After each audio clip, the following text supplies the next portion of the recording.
OBGYNs and others involved in maternity care were under the assumption that babies were term at approximately 37 weeks. By term, meaning that their systems had developed to a point that they would do as well outside of the uterus than inside the uterus. We've learned in the last few years to really move back to the original premise that a pregnancy lasts 40 weeks. And when babies are delivered within a week prior to that time, there are symptoms and signs that are manifested and permanent problems that can exist that are relative to prematurity. Well, the short-term outcomes are the NICU admissions, which are related to ventilatory problems with just RDS and ventilatory support. They're also related to feeding problems. Babies that are electively born at 37, 38 weeks don't breastfeed well, sometimes don't even bottle feed as well as 39 and 40-week babies, those that are considered full term. Sepsis is another concern. The baby's immune systems are not completely mature.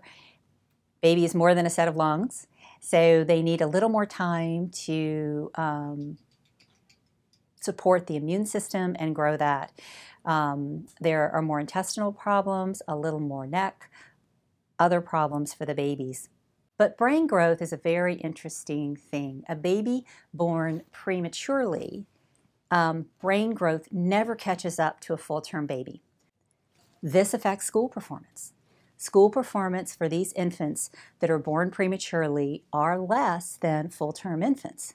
So why are we delivering these babies early when their brain growth is not mature? We are impacting more than just our NICU admissions. We're probably impacting these children for life. So we have been emphasizing the complications and problems associated with the newborn baby. However, there is an increased risk of cesarean birth when you do early elective inductions of labor. And when that occurs, you then have the potential for long-term problems that are associated with cesarean section.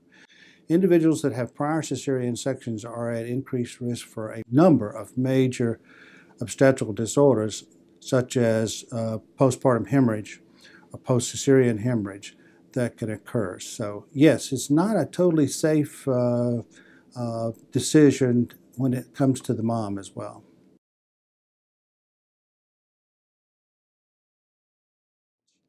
Our problem in Florida is that we just haven't gone far enough. There are many hospitals that have not gone to the point or reached the point of having organized programs to approach this problem.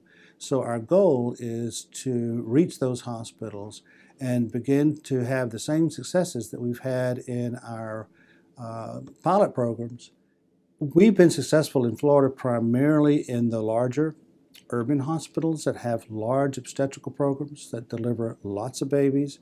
So while we've improved a lot in the last 5 years and our rates have come down, we still have maybe 10 or 20% of our physicians in our hospitals that are out of compliance, are not following these guidelines. There's not just one single problem, just as there's no single solution. And so we have trained our patients, unfortunately, wrongly about this. And I tell my doctors and other healthcare providers, we don't blame the internet for that. We're responsible for that. There are requests from patients for delivery simply for convenience, for the discomforts of pregnancy, and you should not do a delivery under those circumstances. We have the physician factor. Physicians like to be involved in patients. They've been following all along and have continuity of care and want to induce their patients perhaps at a time when they're available. That might not be when they're over 39 weeks.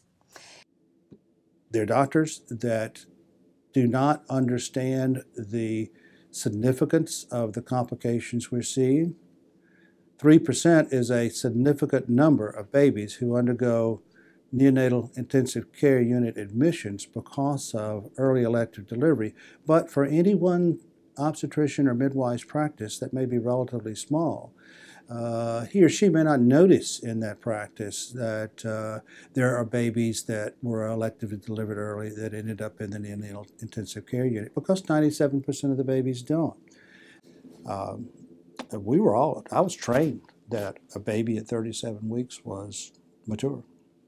And I went through probably my 4-year residency and a couple of years in private practice before I realized, just by some of the impact on a couple of my babies, that that's not true.